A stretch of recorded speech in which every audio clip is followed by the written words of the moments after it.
Hayırlı ertə, Tory efirdə Tataristan яңалыклары, студияда Гүлназ Ибрахимова, безнең бүгенге чыгарылышта.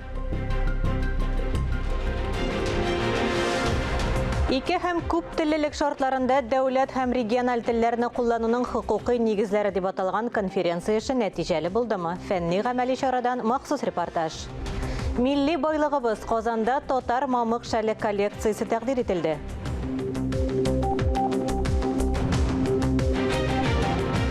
Сәламәтлеге шикле балалар һәм аларның әти-әниләре өчен хәйрия бәйрәм үткәрү Кайбыч районында традициягә кергән.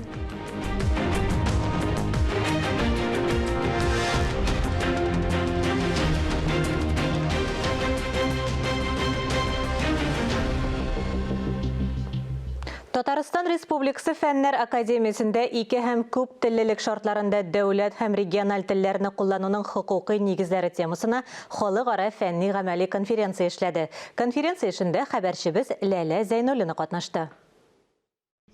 Татар теле бүтән дөньяга таралган. 7 миллион татарның 5 миллионы Татарстаннан читтә, Россиянең төрле төбәкләрендә, чит илләрдә яши. Төрки телләрнең берсе буларак татар теле башка халыклар белән аралашырга мөмкинлек бирә. Катнашучыларның бер өлеше турыдан-туры килде монда катнаша, күпчелек өлеше инде видеосвязь аша, Zoom аша катнашалар, чит илләрдән телләрне үстерү, саклау мәсьәләләре Россия күләмендә тагын да ныграк яңгырар дип өметләнәбез. Чөнки бер Татарстан Республикасы гына бу мәсьәләләрне күтәрү, ул инде тиешле нәтиҗәсен бирмәскә мөмкин. Республикалар бер булып, бердән булып, әлеге мәсьәләләрне күтәрү проблемасы куела. Конференцияга 80-гә якын фәнни доклад кабул ителгән.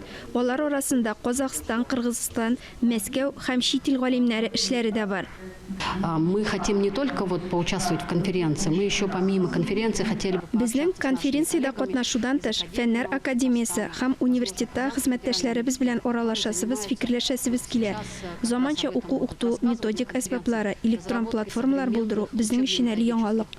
Бүгенге көнгә кадәр килеп җиткән телебез халкыбызның зирәклеген, рухи байлыгын үзенә туплаган кыйммәтле хәзинә.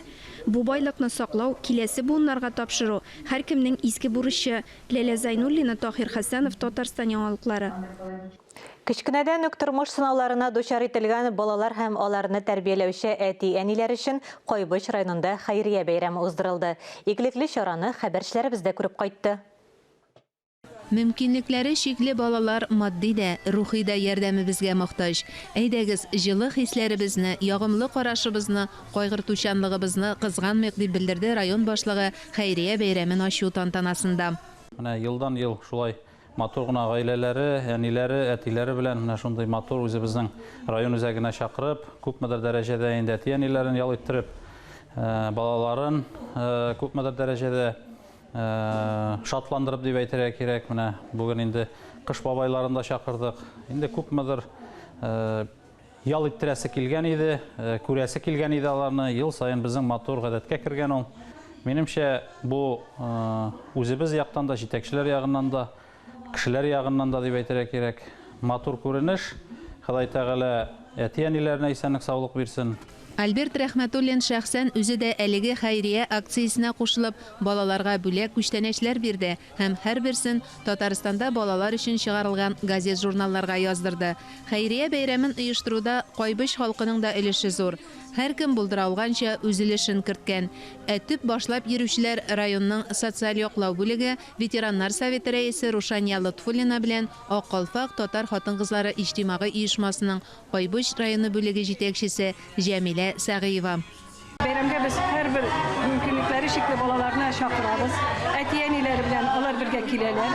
Һәм шул бәйрәмдә бергәләп, әти-әнисе белән һәм без оештырган бәйрәмдә бергәләп җырлыйлар, бийләр. Менә беләсезме, ул балаларның күңелләре күтәрелеп, елмаеп, уеннарда катнашулары безнең өчен бик тә күңелле.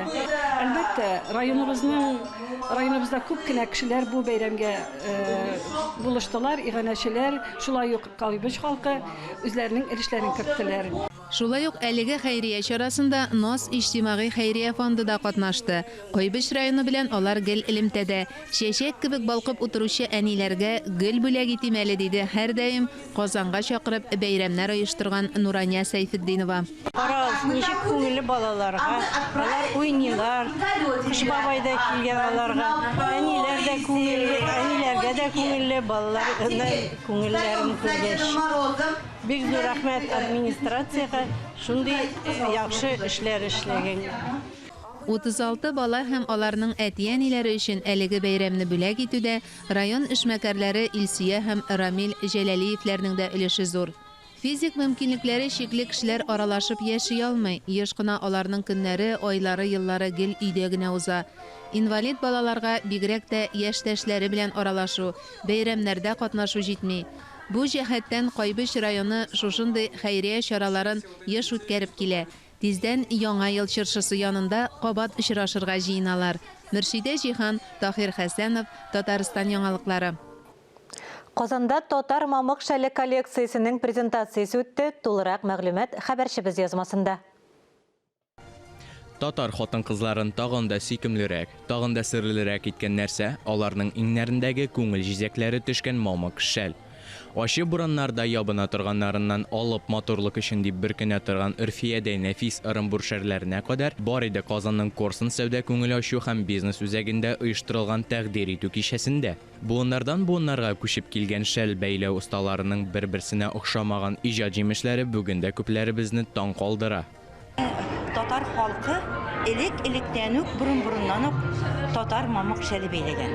Ул аны башта сарык йоныннан бәйләгән. Бу инде безнең бәйләнә 18нче гасырлар белән 1743-1746 елларда Оренбург өлкәсендә Казакстан белән дуслаштыру, анда сәүдә юлларын ул якка ачу өчен Елизавета I патшабикәбез Татарстаннан татар халкын 1-нче, 2-нче, 3-нче гильдия сәүдәгәрләрне Казакстан янына баруны үтенгән.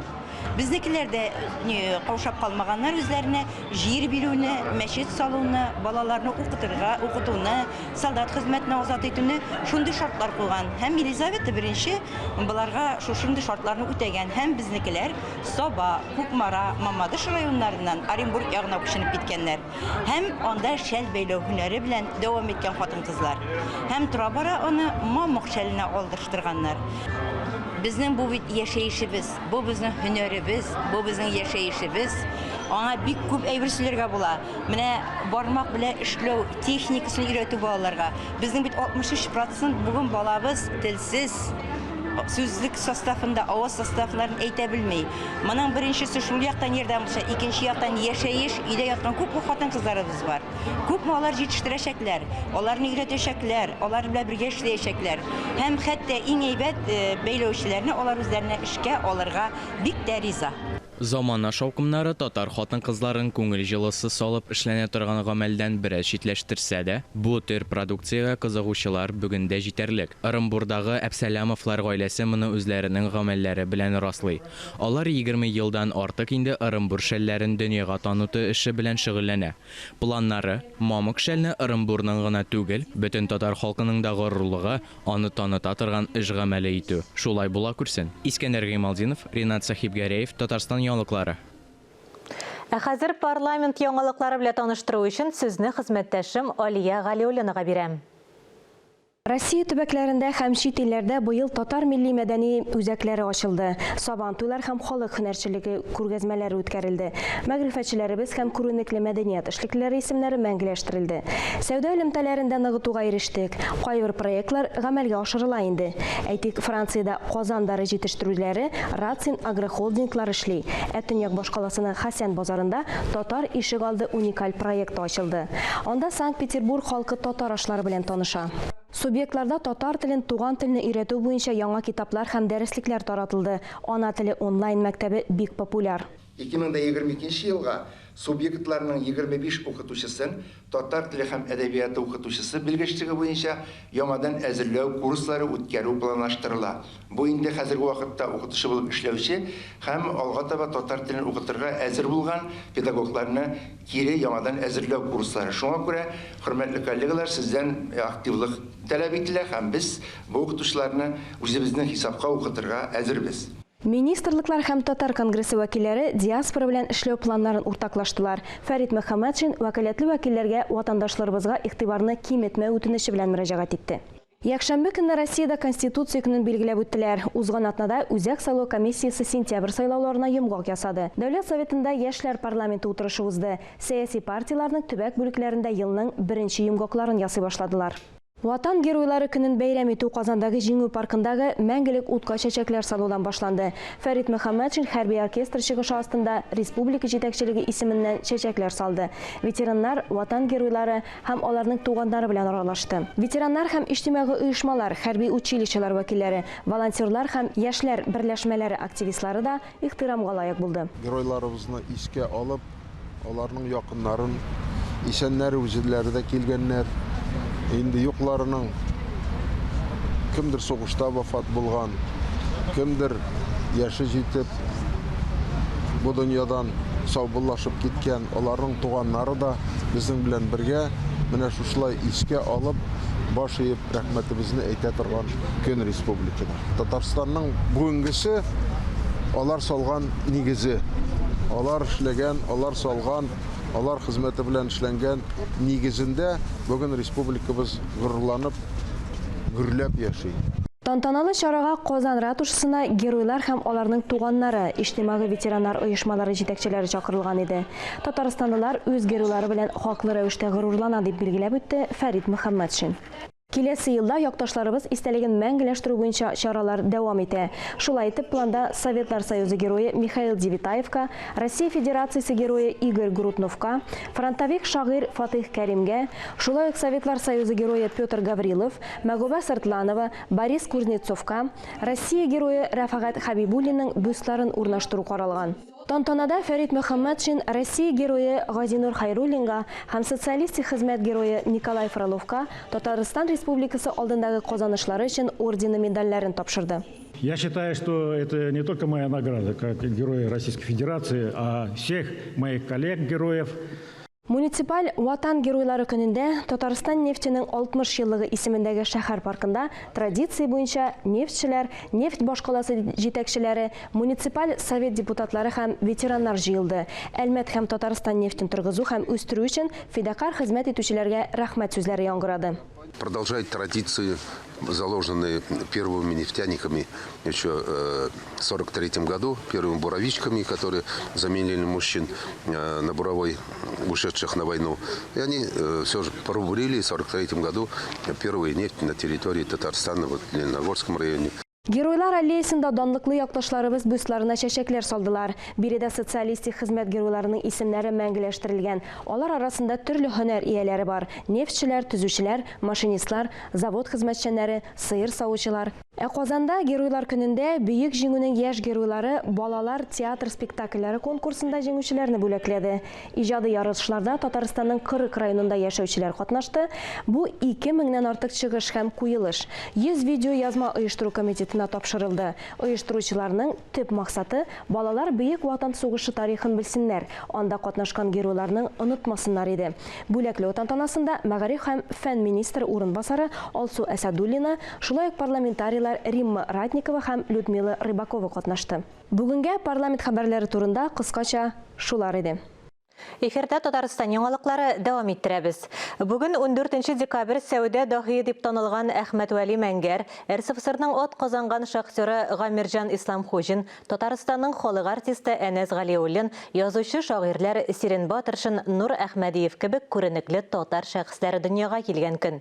Декабрь аенда шулай ук татар әдәбиятының классигы Хәсән Туфанның туган көне уңаеннан да төрле чаралар үткәрелә. Созвездие йолдызлык арт резиденциясендә Хәсән Туфан тормышына багышланган «Свет далекой звезды» спектакле премьерасы тәкъдим ителде. Тулырак алдагы язмада.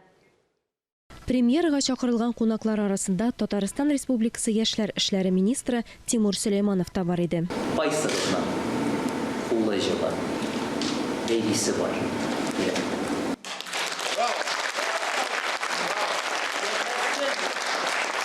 Туфан яшәсен йолдызлык.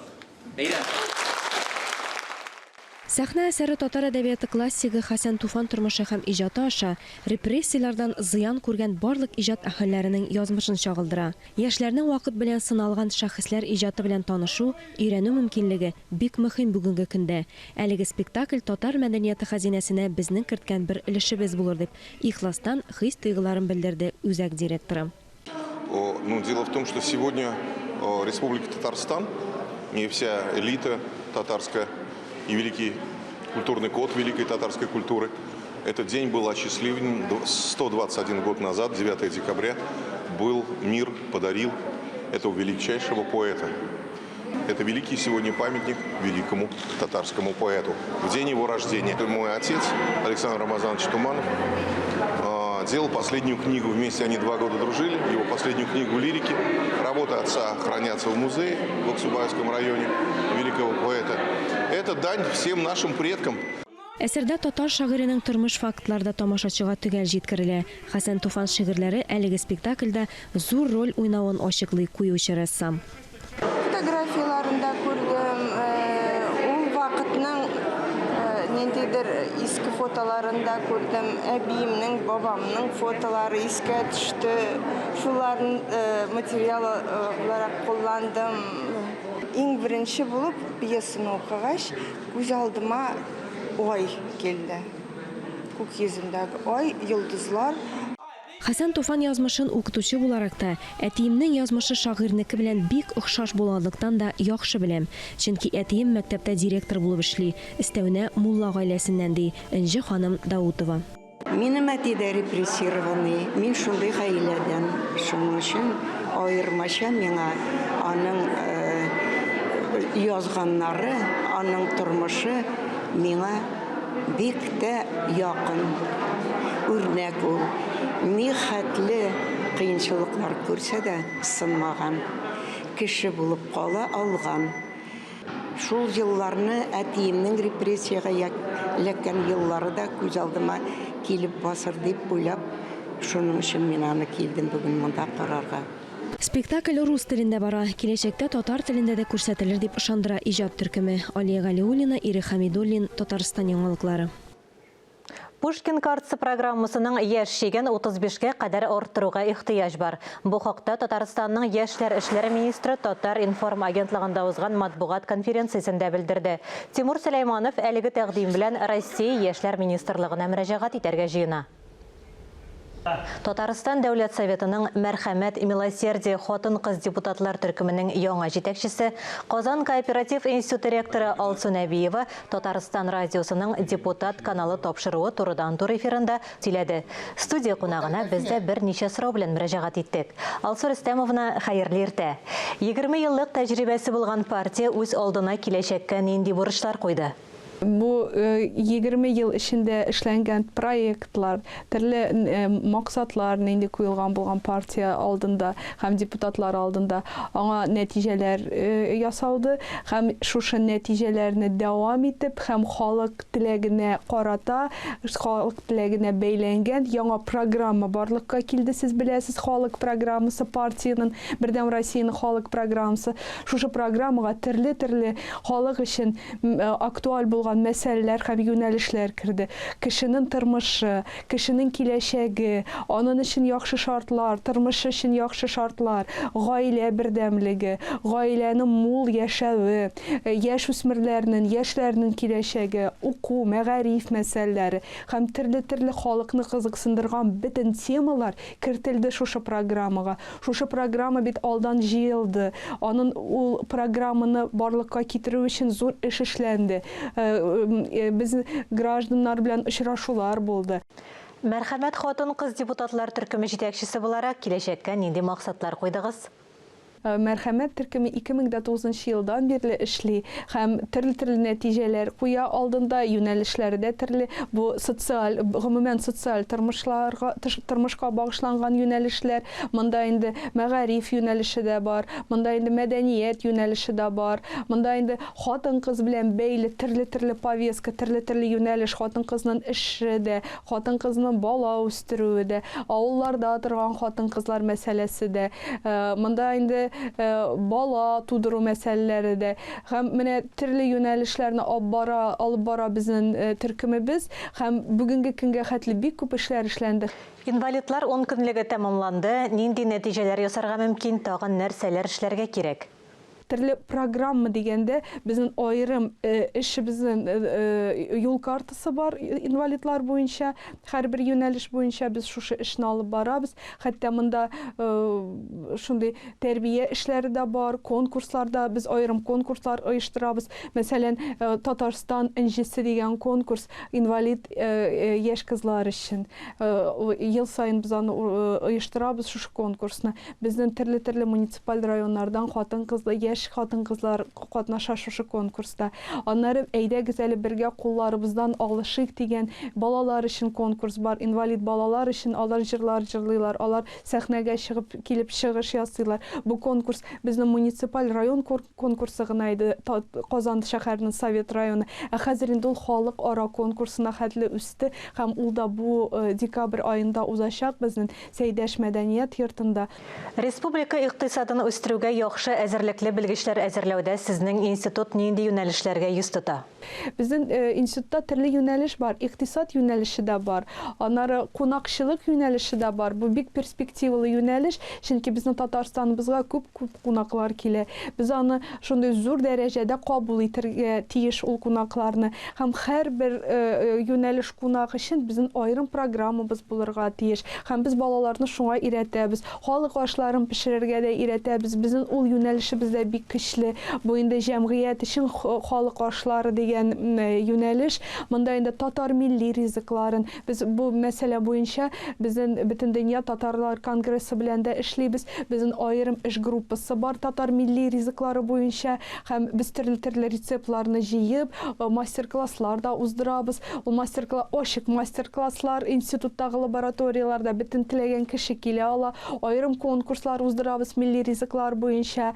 Һәм дә инде менә шушы юнәлеш бүгенге көндә бик актуаль һәм студентлар шушы юнәлешләрдә укыган бик үзләренә рәхәт кенә эш урыны табып алалар һәм эшкә урнашалар.